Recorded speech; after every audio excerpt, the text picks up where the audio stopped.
This time on Ask Rad Rat, we're designing a skateboarding game based on the Pokemon system. Let's talk about it.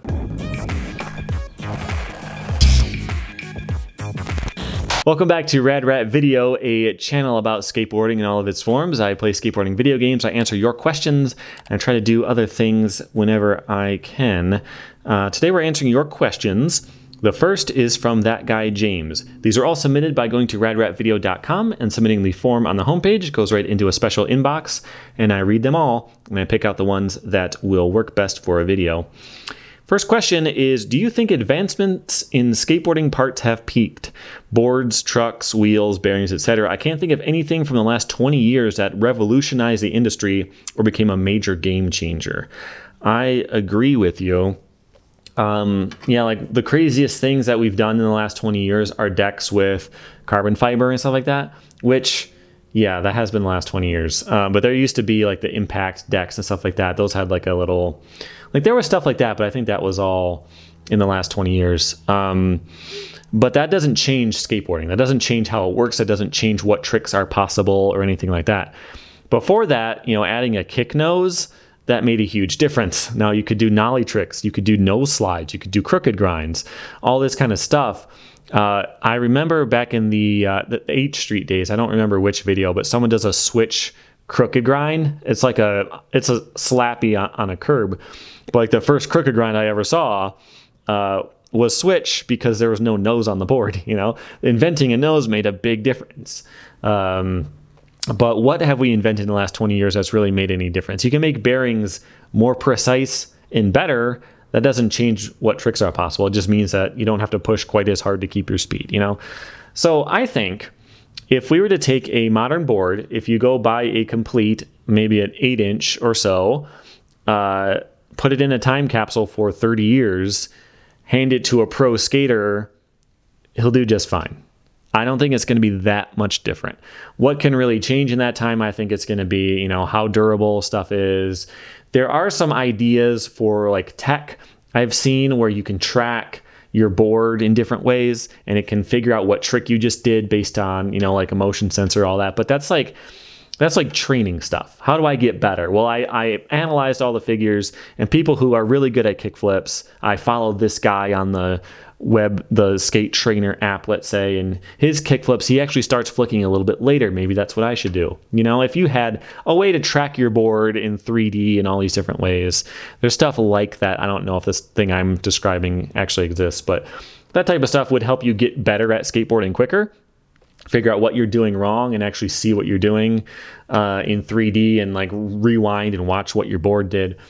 But as far as the actual performance of the board, I don't think much is going to change. I do like, I use the non-abrasive grip tape from DKL. There are a couple other ones. There's, I think it's called Cream Grip. It's out of Europe somewhere. I want to say Italy, but I'm not sure. Like that type of stuff might become more common. There's still some problems with it. It's hard to get it from not peeling up and stuff like that. But yeah, as far as performance, I don't think there's going to be much of a difference. Shoes, maybe, but I doubt it. So I agree with you there. I wrote down that it's kind of like a basketball. At some point, it was good enough that there's really nothing else to do with it. You can make a really nice one that feels good in your hand, but they're basically all going to perform the same, right? Okay, next question is from the Shockmaster, who said, would you rather be forced to skate switch for the rest of your life or ride Walmart boards for the rest of your life? You have to choose because otherwise your eyes would be amputated. Ouch. Okay, so I had a couple of thoughts on this. I would probably pick I would prefer switch because, I mean, that would be a good way to force me to actually get decent at it, but I would be worried that I would accidentally do a trick in my normal stance. If it's enforced by magic, like I cannot do a normal trick, I have to do everything switch, then I would pick that. But if I might accidentally screw up and then someone gouges my eyes out because they saw me do a regular shove it in the backyard, I wouldn't have that. But I think there is a loophole here. So a Walmart board, right, is just a board sold at Walmart, right? Well, you can buy anything on their site because you can make an account. Like, you can buy anything through like a merchant that sells through Walmart, but Walmart doesn't actually have it.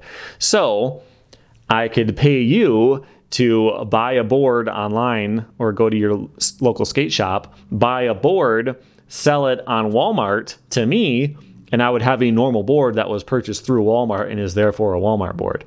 I think that's how I would like to try it. So I would have like, not every board sold at Walmart is terrible. They're not good, but they're not terrible. But yeah, if we could abuse that loophole, that would be how I would do it.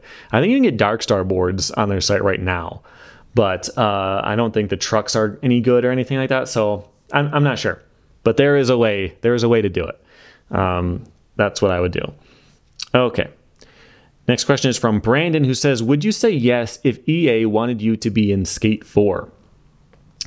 I would, but only if my role made sense. If I'm like the hot new pro, I wouldn't do it because that doesn't make sense for who I am. If I played a character that was a new skater that was like your rival or something like that, sure.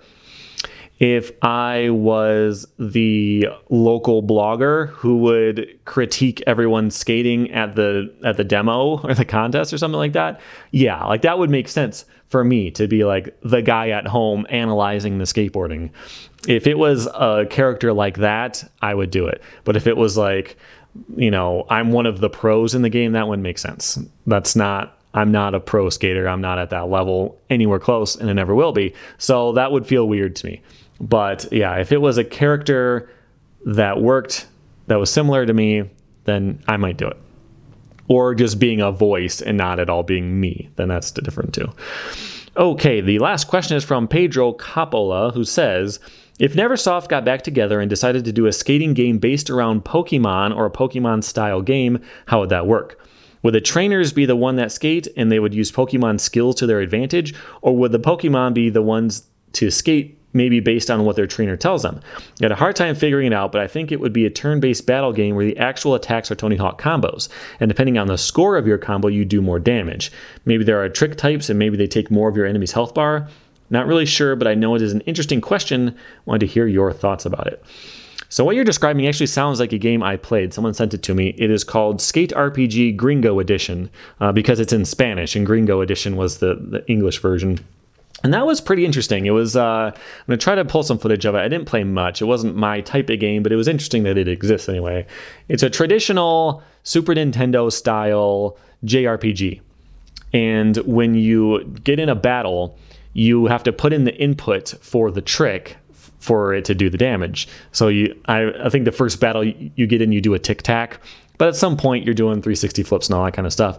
So you would put in a combo. Again, I haven't gotten that far in the game, but it makes me think of the Super Mario, is it Paper Mario or Super Mario RPG? I don't remember, but there's one where it's not Paper Mario. It's in 3D, but you would either jump on the enemy or hit him with a giant hammer. And as you do, there would be a prompt come up. You can hit A or B or ABA or I don't know, something like that, and it would give you more damage. So it would be kind of similar to what you're talking about, where you do a trick as damage and you can put in the button combo to increase it. So that's a little bit different. That's not Pokemon style, but I wanted to mention that because it sounded similar to what you're talking about. And I don't know if I'll ever play it again on the channel, so I'll show you that anyway.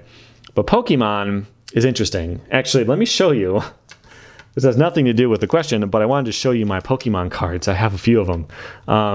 So I have the top 3 in the original base set from 98, 99.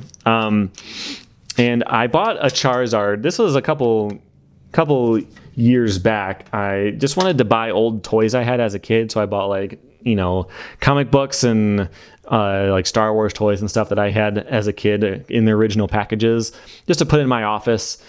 And I thought that was cool, just by chance. And like the Pokemon cards went crazy. If you're not following the collectibles market, they went insane. It was worth a couple $100, and then it went up to like $2,800 for that exact card I have there. I actually sold that card, and the buyer never paid, so I relisted it. It sold for like $1,800. and then they never paid again. And then the price went way back down about to what I paid for it. So I just decided to keep it. But yeah, like the Pokemon stuff is crazy. The cards, like in stores at Target, they only sell them. They were only selling them at 8 a.m. on Friday, and they would all be sold out. There'd be, you know, a line around the block. They would all sell out at 8:01, and then they stopped selling them at all because people were getting in fights over their spots in line and stuff like that. It just went crazy. I think it's calmed down now. But yeah, like anything Pokemon related is doing very well. So Pokemon related skateboarding game could be interesting. And here is my concept. So in Pokemon, you are a trainer who collects Pokemon that fight each other. So I don't think you as a player skate. Your player is like a brand manager, or a team manager at a brand or something like that. And you are collecting other skaters. And in Pokemon, there's different types. There's fire and electricity and all that type of stuff. So you could have different disciplines of skateboarding. You could be a vert skater. You could be a downhill skater, you know, a longboarder, whatever, and have all these different kinds of skaters. The only thing that you know, because it's about collecting them. So if you have the best team and they can get better and stronger as they level up and all that kind of stuff, you would want to have a variety of different types of skaters. And I struggled to figure out how you would do a battle, because that's like the whole game is battling other trainers in Pokemon, right? So how would you battle another team? I think that it couldn't be I don't think it's going to be a game of skate with actual tricks, because that would be boring. Like you were talking about, like having to hit the right buttons and stuff. Like even so, doing a Tony Hawk style button combo to match what the other person did, that's just not very fun. Like even in Skate, playing a game of Skate in the video game titled Skate is really boring. It's, you know, do a Nollie 360 and you just do this, and you know, I don't think that works. I think it would have to be something different, and it wouldn't be as realistic or accurate. But it would just be like, whose tricks are better. It would just be a fight, but you'd be picking a trick name, and the other skater would just be astonished by it, I think. So if you show the vert skater, because it would be like vert is weak to freestyle, but freestyle is weak to downhill, you know, it would have to be something like that. And if you show the vert skater you're really cool Casper, then it would blow his mind and he would die, you know. I think that's how the game would have to work. And so in Pokemon, you go through an area, then you reach the gym and you fight the local gym leader. So that would either be like a local competition or like a sponsor challenge of some kind. Again, we couldn't be super realistic with how skateboarding careers work here. But yeah, you would have to prove that your team is better than the other team, and that you would get picked up by your brand because you're the team guy. Your brand would get picked up by a distributor or something along those lines. It could be interesting, but I think the only way to make the game actually good is to do a lot of branding. That's the only way. Like, Pokemon is not that unique of a concept. There were games around that time. There was one called Suikoden, I believe, where you are collecting different soldiers to fight in the army, and you can collect, I don't remember how many there are, but there's like 200 or something like that. Different fighters that you could get, and they all have their own unique skills and everything, and you can put them in your party. Like, that was not a crazy unique idea, but they're cute little cartoon animals that kids love, right? So how do you make it so that people would be really interested in collecting all of the skateboarders? That's how you make the game good, and that's where it would get difficult. To give them all personalities and be really interesting, that would be tough. So yeah, I don't think this game would do that well, but it would be interesting to play. I would check it out if someone made it, but yeah, I don't think this is the best combo. But hey, for brainstorming purposes, you know, maybe this gives you a better idea, and I got something flowing somewhere, maybe. But yeah, thanks for the question. That was a weird one that I thought was kind of interesting, but that's it for now. If you have a question of your own, go to radratvideo.com and submit it there, or submit it through Patreon. You can support the channel through there or by hitting the join button here on YouTube. And that's it for now. Thanks for hanging out. See you next time.